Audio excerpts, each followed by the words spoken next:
Queridos irmãos, hoje você vai ouvir o testemunho, o relato de um irmão que é o retrato fiel de milhares de lares de membros da congregação cristã no Brasil. Eu recebi o áudio aqui e esse áudio não é apenas um desabafo, é uma denúncia e um alerta. Recebi esse áudio aqui de um irmão de São Paulo e nesse áudio você vai ver como que uma igreja que não tem evangelho, mas prega por pura adivinhação, quantas famílias não estão sendo destruídas por conta desse falso ensino. Eu vou dar uma breve pincelada no que você vai ouvir aqui agora.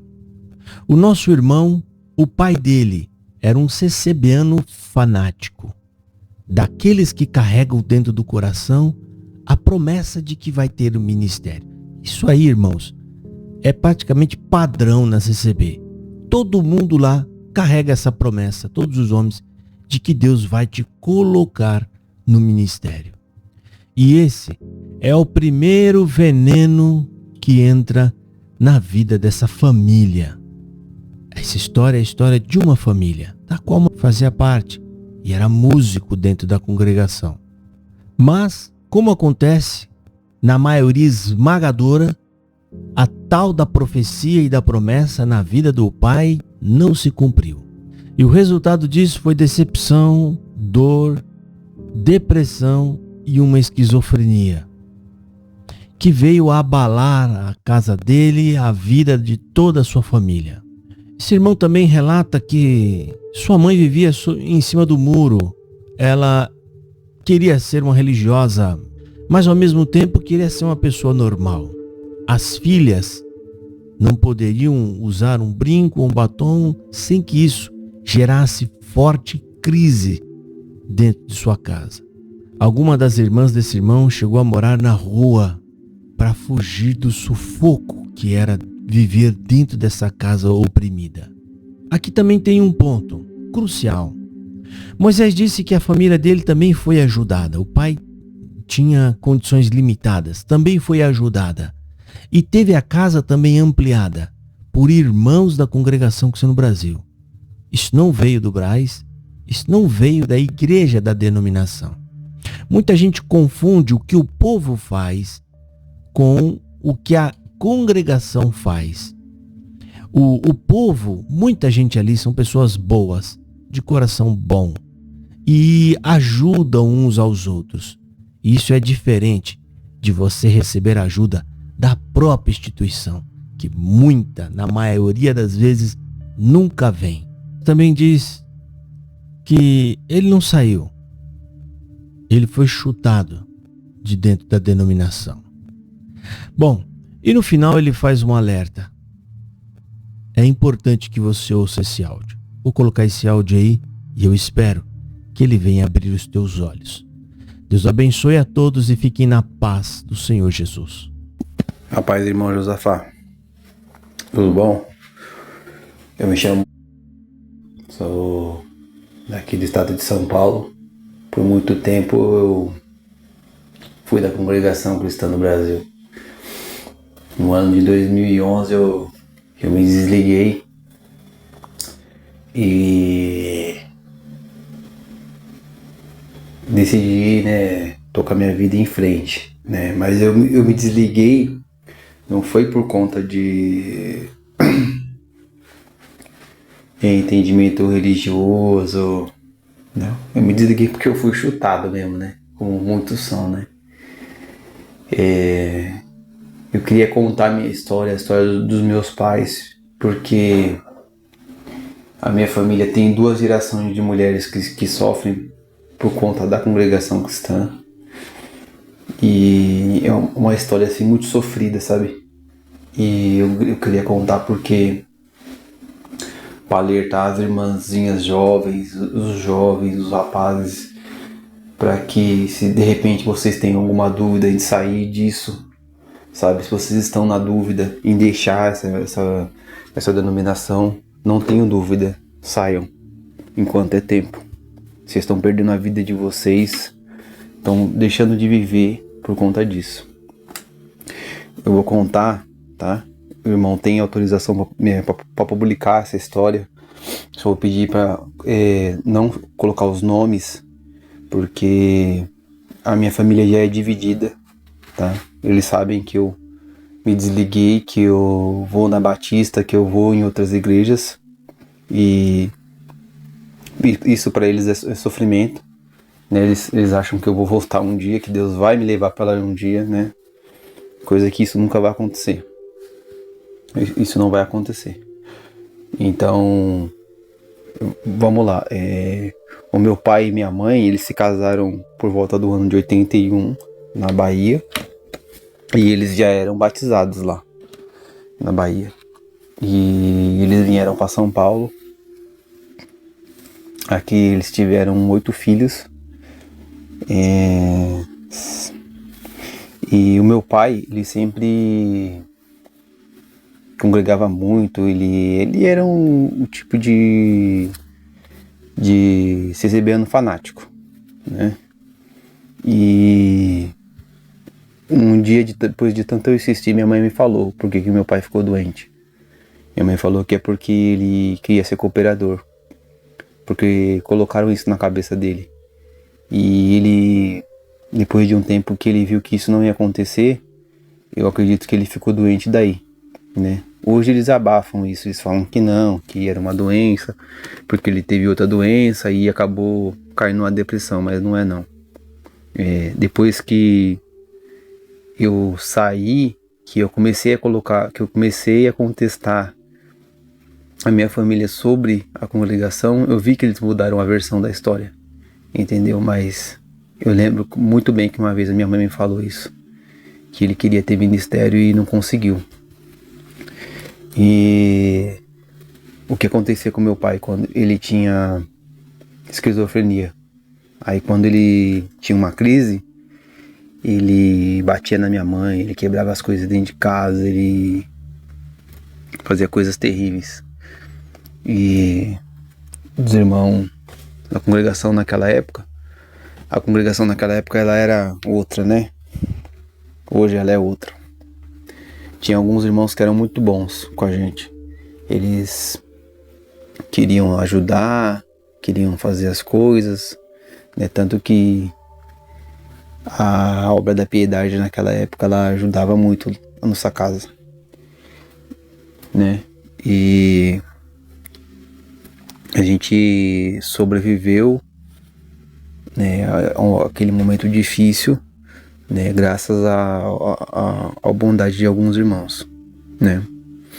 Só que assim, eu quero deixar claro, né, hoje eu sei que aquela bondade não era fruto do que vinha do Brás, tá? Porque aqueles irmãos, eles tinham amor no coração, entendeu? Eles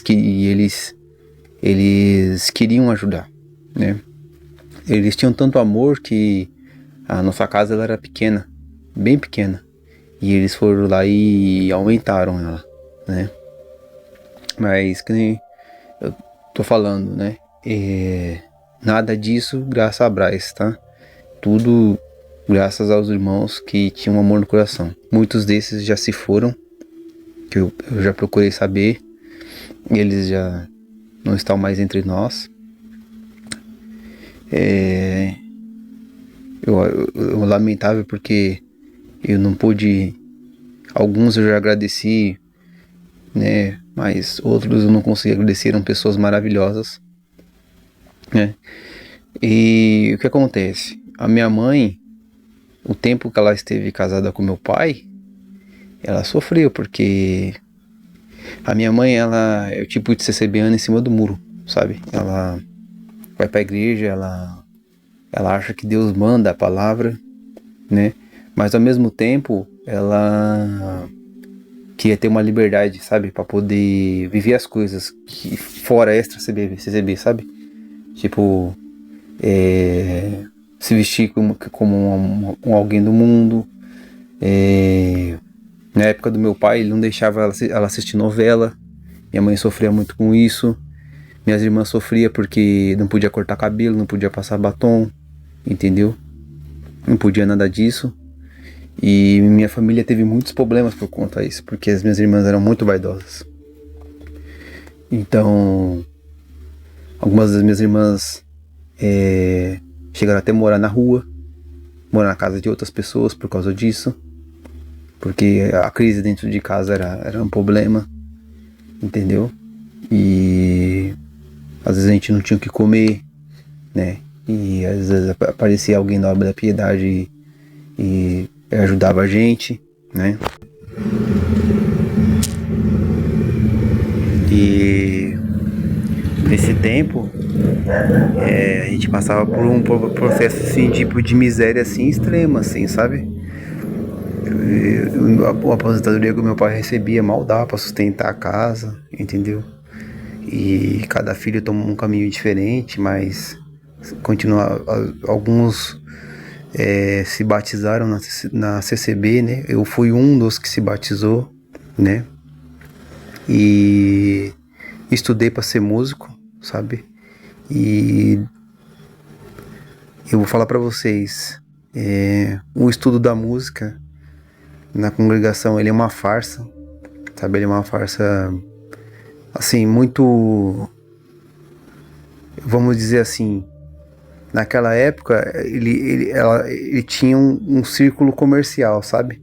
Sabe como é que era o círculo comercial daquela época? Era assim, os irmãos que tinham loja de instrumento, eles faziam um certo assédio, né, nos irmãos que estavam aprendendo para você comprar um instrumento na loja dele, né? Tinha um irmão cooperador na minha região que ele tinha loja de instrumentos.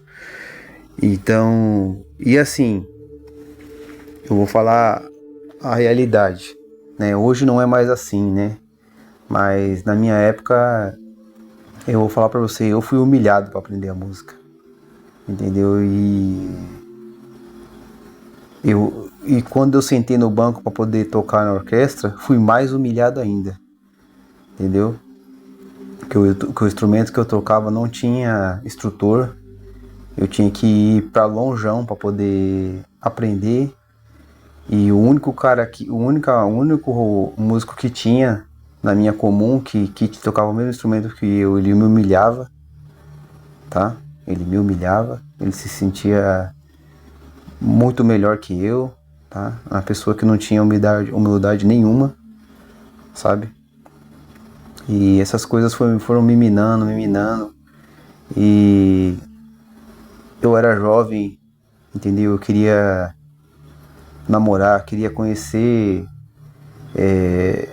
moças, e a grande verdade, que eu acho que isso existe até hoje, que na minha época tinha pares que se formavam, que eram pares que tinham certos requisitos, tá?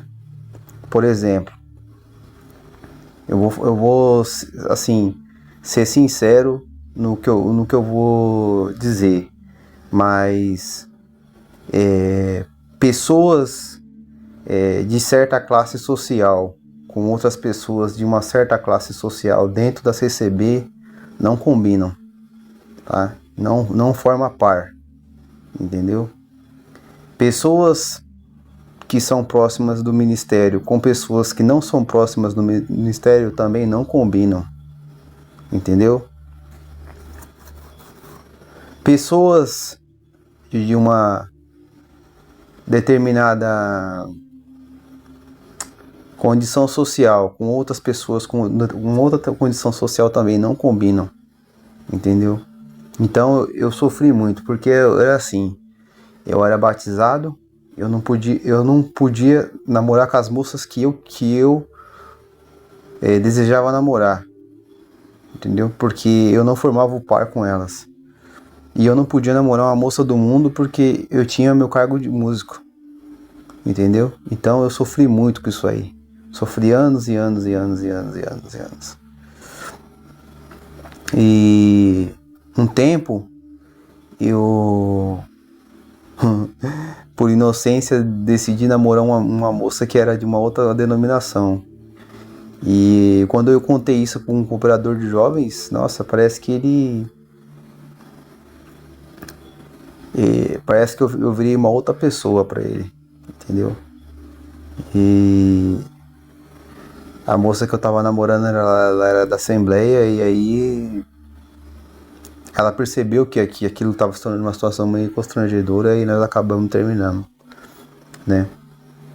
E eu passei por muita coisa dentro da congregação que foram situações desagradáveis, né? Daí, conforme eu disse, no ano 2007 meu pai faleceu, né? Quando meu pai faleceu, eu tomei o pé na bunda, né? Fui jogado pra fora, porque eu caí o estado de luto, né, começou a me modificar ali, porque foram anos e anos de palavra que Deus ia fazer uma obra, que Deus ia fazer isso, que ia acontecer assim, que ia acontecer assado, e nada acontecia. E quando meu pai faleceu, eu comecei a faltar em cultos. Comecei a faltar. Até um dia que o encarregado me encontrou na rua, ele e a esposa dele, e ele falou na frente da esposa dele. Falou assim: já tem 3 meses que você não vai pra igreja. Já tem 3 meses que você não vai. Que tá acontecendo? Né? Né? E deu um maior sermão na rua em mim, em frente à esposa dele. Me humilhou na frente da esposa dele. Eu fiquei quieto, não falei nada, não respondi nada, porque a minha vontade era de falar muitas coisas pra ele. Mas como na época eu gostava dele, eu fiquei quieto. Dali, depois que ele fez isso, que ele me jogou pra fora, que ele falou esse monte de coisa pra mim, eu por conta própria decidi não ir mais. Não fui mais. Ninguém foi na minha casa falar que eu tinha perdido a liberdade, mas eu também não fui mais. E daí eu entrei num estado um estado psicológico, que é aquele estado de aceitação, né? De você ter medo, né? Que tinha aquelas palavras que falavam que você saísse de lá, você podia morrer, você ia virar mendigo, que ia acontecer isso, que ia acontecer aquilo. Tudo mentira. Eu fiquei anos nisso. Foi pelo contrário, a minha vida andou, né? Consegui meu primeiro veículo, né? Fui para um emprego de carteira registrada, porque eu trabalhava anos em um emprego sem registro e não saía porque eu ouvia palavras que não era para desfazer o que Deus tinha preparado. Minha vida andou dali para frente, né? E eu fui vendo que nada daquilo acontecia, né? Que eu não morri, que eu não virei mendigo, né? Pelo contrário, a minha vida tinha mudado. Aí eu fui deixando mesmo de vez, fui deixando. Até que o estado psicológico mesmo, ele evoluiu um estado de consciência pleno, né? E saber que eu tinha me desligado de uma seita religiosa e que nada daquilo ia acontecer, né? E nada aconteceu mesmo. Coisas aconteceram boas e ruins, mas coisas da vida, né? E o que aconteceu daí pra frente, né? A minha família passou por grandes transformações, né? Outros se batizaram, né? Infelizmente, né? Eu achava que... mas outros se batizaram, né? E daí é que tá o problema, né? Porque, que nem eu falei, são 2 gerações de mulheres que sofrem, né, até hoje. A minha mãe ficou presa nisso, porque embora meu pai se foi, né, hoje ela não consegue casar com uma outra pessoa que seja de lá, né? Então ela não pode tocar a vida dela em frente. E há pouco tempo tem uma irmã minha que teve um problema de saúde muito sério e o marido chutou ela, né? O marido abandonou ela e como cumprimento, né, da parede branca, né, que os idosos vão lá consultar a parede branca, ela se batizou nessa seita. E em vez dela colocar o ex-marido ir atrás dos direitos dela, não, ela tá lá esperando Deus fazer uma obra, entendeu? Deus fazer uma obra, né? Deus mandar um anjo, né? Segundo a pregação da CCB, e resolver todos os problemas dela. E tá lá, dia após dia, passando. Daqui a pouco o direito dela não vai valer mais nada, né? E tá indo pra igreja achando que as coisas vão se resolver, né? Então, essa é a história da minha família, né? Dentro da CCB. Eu tenho uma irmã minha também que ela também é batizada na CCB. O casamento dela não deu certo. O marido dela era dependente químico e ele fez muita coisa complicada, né, de contar aqui. E ela sofreu muito, né, sofre até hoje porque os filhos se dividiram. Ela sofreu muita coisa e ela sempre ouviu muita palavra, não sei o que, Deus vai fazer isso, Deus vai fazer aquilo, e nada. Tem uma outra irmã minha que também tem problemas psicológicos, né? E Deus está até hoje para cumprir palavras na vida dela e nunca se cumpriram. Tenho primos por parte do meu pai, também na mesma situação. Tenho parentes, um monte de parentes da minha mãe, na mesma situação. Então, assim, todos com problema psicológico, tá? E os problemas que o meu pai tinha, inclusive. Os mesmos problemas. E minha família tem um histórico sério, né? Teve filhos que teve o mesmo problema que o meu pai, e teve filhos que não teve. E todos eles ouviram palavras da CCB que Deus ia fazer obra, que Deus ia libertar. Então, todos do mesmo jeito. Minha irmã toma remédio até hoje, tá? E nada de se resolver. Então, esse é um alerta para você que é jovem, você que tá aí dentro, você que tá tocando seu instrumento, você que acha que vai ter um casamento perfeito, que Deus vai preparar. Não, isso não vai acontecer, isso é ilusão. Essas palavras não se cumprem, elas não se cumpriram na vida da minha família, e não se cumpriram na vida de um monte de gente que morava lá perto da gente, né? Porque hoje eu não moro mais em São Paulo, eu moro em outro lugar. E eu sei que essas pessoas também não tiveram cumprimento daquelas palavras, entendeu? Hoje a igreja naquele lugar são outras pessoas, não são as mesmas do meu tempo. Mas tem pessoas que estão lá desde o meu tempo e aquelas palavras não se cumpriram. Outros saíram, outros também se desligaram, entendeu? Mas tudo sim, se você analisar por questão de legalismo, questão de palavras que não se cumpriram. Então, se você é jovem e se esse vídeo for publicado, preste atenção no que eu estou falando pra você. Você não vai morrer, você não vai virar mendigo, entendeu? A sua família não vai morrer. A sua família vai morrer quando tiver que morrer, quando chegar o fim da vida. Coisas ruins não vão acontecer com vocês se vocês saírem disso. Vocês estão aí trabalhando de graça, estão dando tempo de vocês de graça, entendeu? E daqui a pouco vocês vão chegar numa idade, vão se arrepender e vão ver que não era nada daquilo.